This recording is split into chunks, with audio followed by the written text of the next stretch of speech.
Hi everyone, welcome to my channel. My name's Laura and today we're doing a bit of a de-influencing anti-haul kind of video. So as someone who tries to be pretty minimal and pretty frugal, there's still things that I become convinced that are going to add value to my life, that I want to get, that I want to include in my space, and then at the last minute kind of decide that actually it's maybe not the right thing for me, and so I have not purchased that thing. So I wanted to take you through some of those today. Alright, one of these is a gooseneck kettle. So for those who don't know, a gooseneck kettle, there's a bunch of different ones. I'll put some photos up. It's really just like a really nice shaped water kettle that also has a slow pouring spout. Does anyone else do that constantly? Anyway, so it's very popular for people who do like pour over coffee, which I know is very much a thing in Canada and the States. I think for me though, the way it pours would very much be like a sensory thing, like the way that the weight kind of changes and as it pours out very slowly. I just feel like it would be really, really satisfying and really enjoyable. And they're also really pretty. And we've had the same kettle for 3 years now. It's just from Kmart. And it matches our toaster. Not that everything needs to be matchy-matchy, you know, but the lid doesn't open anymore. But it still works fine, and I was really convinced that we can make this work, right? I was like, I will so enjoy using this because it's so nice, and the sensoriness of it is just so good.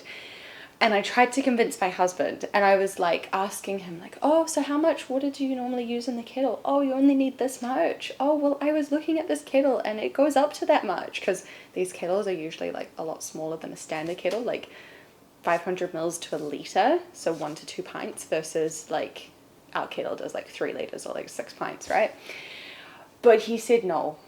He said no, and there is no point in us having 2 kettles. And I gave him all of the pros and the cons, and he said that it probably wasn't the best idea. So anyway, for now at least, we're not getting the gooseneck kettle, so I've had to let that one go. Another thing, before I show you, here is dog. He is always with me. Another thing is a cute bamboo pooping stool. So you know how all the health stuff now is saying that in order for you to like poop in the healthiest, most comfortable way for your body, you should have your feet raised up, like you're kind of squatting. I really wanted to get like a super cute bamboo stool to have like next to the toilet that I then put my feet on so that I'm in the right position, everything is engaged as it should be.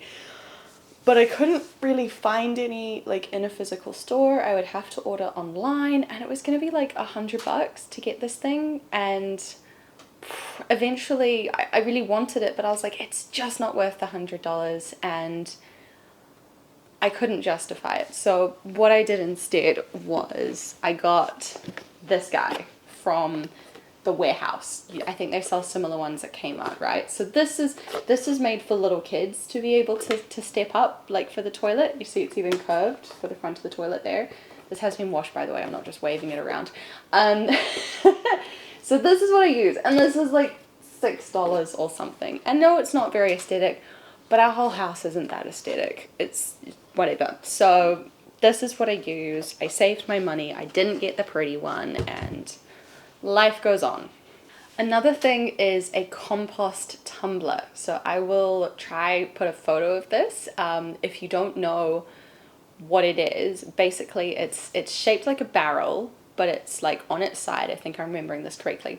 And it's on like a stand thing. It has like a handle on the side. So you take all your food scraps and the stuff that you want to compost, or compost as people say, you put it in there, and then because it's got the handle, you like crank the handle and it kind of moves around, because the compost needs air to compost properly. So I really wanted to get one of these for our backyard because I really like reducing food waste. We couldn't get a worm farm, which I was also looking at, because they don't like cooked food, and a lot of my veggie scraps I have turned into stock, so they're then cooked by the time they're going to the compost. So I looked at getting one of these because I was like, this is great. I can then actually do something with these food scraps rather than just putting them in the bin. This is going to be really good. But the more I looked at it, the more I was like, firstly, I don't think that I want the responsibility of having to look after this. It's kind of like another chore. It's another thing to do. And yeah, you get some value from it. But our garden isn't that massive. We don't need that much compost or soil. And yeah, it would just be another thing to do. So what we do instead is we have a little compost bin that goes under the sink. We collect our food scraps in that. And then every Saturday usually, I've kind of made it part of my routine now. We drive to a local community garden that has a compost station there. So this is where you can just go and drop off your food scraps and they will then turn it into compost. So we're doing that instead. It's then giving back to the community. Someone else has fun turning it into compost. And I think that that's an easier option for me to still feel like I'm reducing waste, but it's not another thing to add to my to-do list, which is great. Oh, it is getting sunny. Alrighty. Another thing that I really wanted to get, and it's really cute, is a bread bin. This is kind of very old-fashioned, but I make a lot of bread at home, right? I make and I have a lot of bread and baking stuff, and I really wanted something to put it in that would be practical because I had to keep moving it around between the Sistema like plastic containers that I have. So I was kind of getting sick of that, and I was like, I feel like a solution for this would just be to have a bread bin. However, we do not have that much space on our counter, and sometimes there are like weeks or a month that I'll go without making bread, and then it's kind of just there not getting used but taking up a decent amount of space. So what I do now is I have this like cake carrier, cupcake carrier container thing that I kind of rotate stuff between. So if I have bread, I'll end up keeping it in that. It does take up a lot of space on the counter when I do have bread in it because it's like oversized for what it needs to be. But I can then break it down and put it away when I'm not using it, and it's not taking up that space on the counter. So as much as I would really like to have like a cute little wooden bread bin, and it's got like the little rolly door on it, you know, triad pictures, it's just not practical right now. Maybe when we have a bigger kitchen and I know if I'm making bread more regularly, we can do it then. But it's a not for now thing. We're not going to do it now, even though it's super cute. A small blunt umbrella. So blunt umbrellas, if you haven't heard of them, is this really popular brand of umbrella. I've actually met the guy who started blunt umbrellas, and he was very blunt. So it's very fitting. So I got one of the big blunt umbrellas as like my family Christmas present a few years ago, and I really like having that. But living in Auckland, it can kind of rain at any time, so it's really handy to have a small umbrella with you. And that was kind of what I was thinking. I was like, look, I'm not getting huge amount of use out of the blunt umbrella. It's good when we take the dog for a walk, we'll use those. But I'm more using my little umbrella that I got from the warehouse, which was like $12. A small blunt umbrella would be $140. And I kept feeling like, why don't I just replace this tiny one with one that's actually going to be like better quality and can last me longer? But the more I thought about it, the more I was like, look, if I have a perfectly functional umbrella right now, why not just keep that? You know, maybe when it breaks, I can look at replacing it with something that is better, because it's in my bag all the time. I use it more than I use the big one. I just couldn't justify it. I could not justify it, even though they come in super cute colors, and I was going to get yellow. Josh really wanted to get pink because it's a really cool pink, but it would just be a cute thing. There would be no added practical benefit. So that is a not for right now thing. Even though there's a store that I walk past when I go to work every day that sells them, I will resist the temptation. Okay, a couple of big ones coming up. The first is the Stanley Quencher. This is the big Stanley Cup thing that all the influencers have. Now, so literally in front of me right now on this little table, I've got my phone that has my notes, and I have a cup of water. I drink a lot of water. When I did my solo South Island trip a few years ago, because I had to have everything in the car with me, I had like big bottles of water that I would fill up, you know, when I stopped. So I knew how much water I was going through. And in summer, I was going through 4 liters of water a day. So that is, bear with, Yeah, so that's just over a gallon of water, right? So 135 ounces of water is what I would drink in summer, right? And in winter, I still probably drink at least 3 liters of water, so at least 75% of that. So I drink a lot of water. Drink a lot of water. I'm not going to do that impersonation. Sorry, my brain is like today. But I was like, why don't I get a big drink bottle? And it's so fun drinking out of a straw. And they're super cute. And they've got the whole thing with the narrow base where it fits in cup holders. And I was just like adding to my pros list. I was like, there are so many pros on this. This would be such a great thing. But the cons, man, like it's humongous. My current drink bottle fits in the other side of my bag. So I have umbrella, one side, drink bottle, the other side. It's perfect balance, right? It would not fit in my bag. I would have to carry it. It would be a whole other thing for me to carry. And I already get annoyed if I wear something to the office that has no pockets. Like this dress. Anyway, if I have to carry stuff, like I like my pockets, I like having my stuff in my bag. Why am I going to be signing up to have to carry something everywhere? But it's really cute. It's really cute. And I keep wanting to say I would use it, but I don't know if I would. So anyway. This is one that I very recently decided, at least for now, I will not get because it's not practical. I'm going on the train. I'd have to like friggin' carry it with me. And then if I don't take it to work, I'm not using it at least half of the days. And it's just, it's going to be a no from me, dog. Dyson cordless vacuum. Okay, so I was convinced that I wanted this. And it was actually you guys who convinced me that maybe I didn't, because you're saying about how it's really not that powerful. It doesn't do nearly as good a job as the Shark vacuum. And I kind of just got to the point where I'm like, it's actually totally manageable for me to just use the vacuum we have currently. So we got this like 4 years ago. It was actually on clearance. It's a Dyson corded vacuum cleaner. It's technically like a pet hair one, which is good because we have a pet who has a lot of hair. Honestly, I wonder how he's not walking around bald. He has so much hair come off. But it's practical enough for us to just grab this thing out, pull out the cord, plug it in.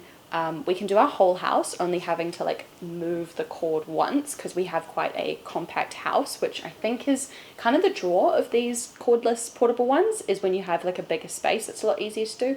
We have a small space, so it's not that big of a deal. We don't have stairs or anything, so that's totally fine.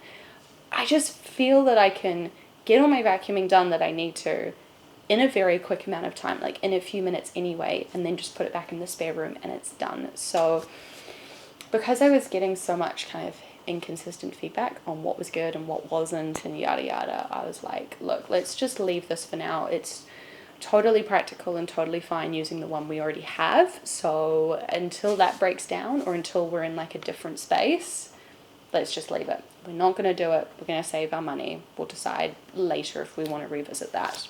Okay, this one, you guys are going to laugh at me so bad. I really wanted to get secondhand, I was going to do it secondhand, the R.M. Williams boots. So if you don't know about these boots, where I work, downtown Auckland, I see every second person wearing these boots, right? And I was like, damn, these boots are so cute, man. Like, they are so cute.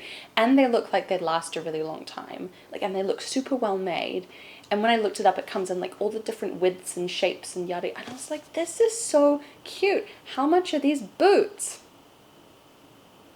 $750 New Zealand, brand new. Which just blew my mind, because I know a couple of people at work who have, well, I know one person at work who has 2 pairs, if you know who you are. Oh, but I was like, these are so freaking nice. And at that time, I was wearing my heeled boots a lot. And I was like, it would be great to have some short, flat boots that are like waterproof and durable. And they look nice. I can wear them to work. I can wear them when it's raining. Like, it was just going to, in my mind, it was going to be this everything shoe, right? And it was great. So we went into the store and I figured out what my sizing was. And I said, we're going to think about it. And then I got online. And there was not much secondhand, and a lot of people were still asking for like $500 for these. So it wasn't like it was massively reduced from the $750 brand new. You know, I was hoping to get a pair for like $200-300, but I just couldn't find it. And I kind of realized, like, you're doing fine without these now, Laura. You probably don't need them. And it's going to be a stress to try and get them secondhand, and then maybe they don't fit, or maybe the insoles are worn down, or the soles are worn down, or they've got damage, and then you have to get it fixed, and then it doesn't look as sleek because they're more worn, and you wanted that sleek look to wear them to work, whatever. It just became more and more of a headache, and I was not about to go out and spend $750 to get them brand new, because then I would have to wear them every single day, and I wasn't convinced that I wanted to do that, right? So I decided to just give those a miss. I will revisit the boot issue when it comes around. I did also try on Bluntstones, and I didn't like them as much for comfort, whereas the RM Williams I really did. But anyway, that might change. You know, I might feel differently about it. So might revisit that one in the future. But for now, I was just like, do not do it. You're fine with the shoes you have now. Move on with your life, Laura. So I did. All right, staying in the clothes category, clothes. I don't know why I said that so weirdly. Clothes.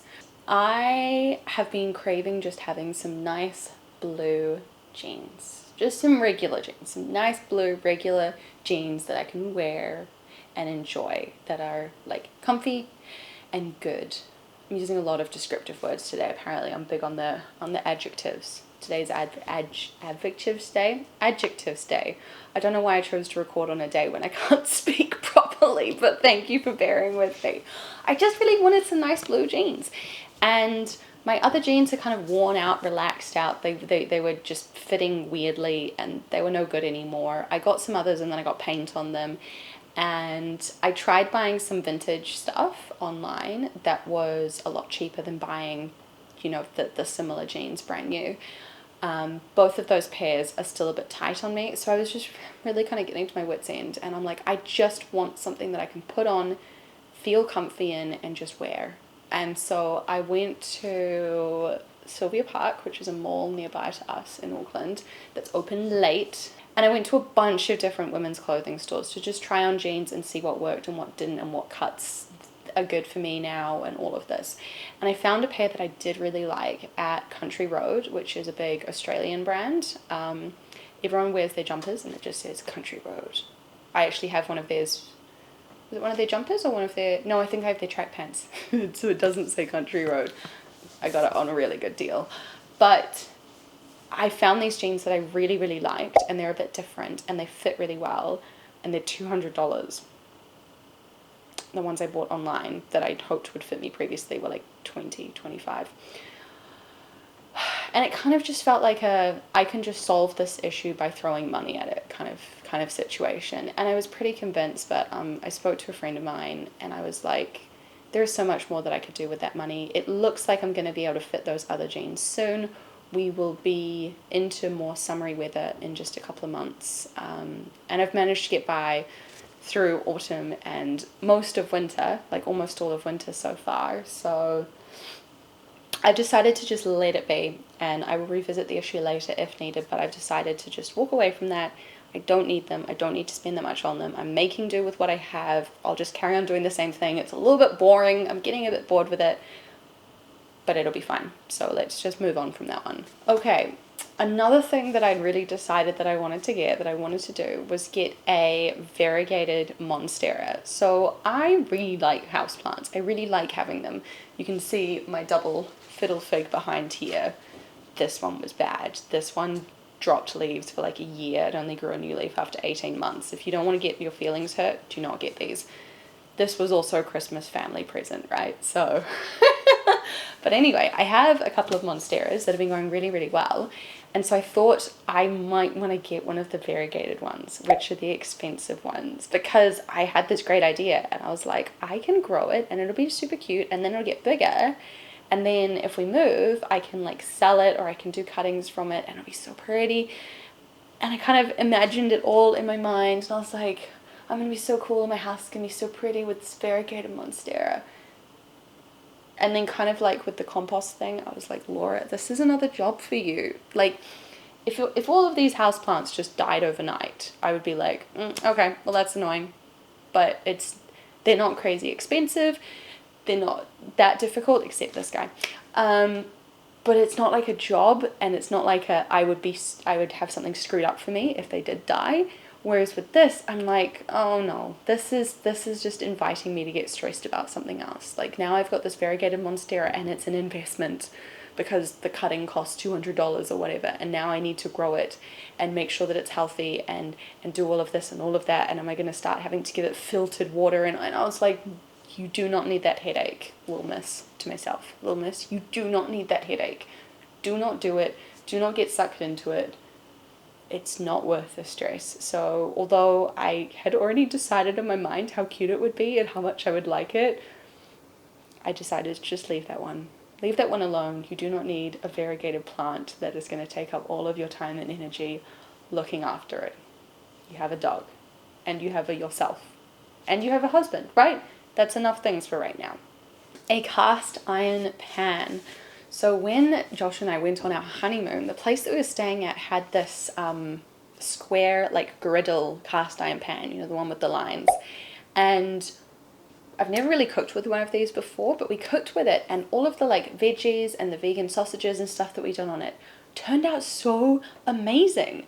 We do not have a barbecue. We've thought about getting one previously, and then Josh decided he didn't want one. There you go, bonus. We also didn't get the barbecue.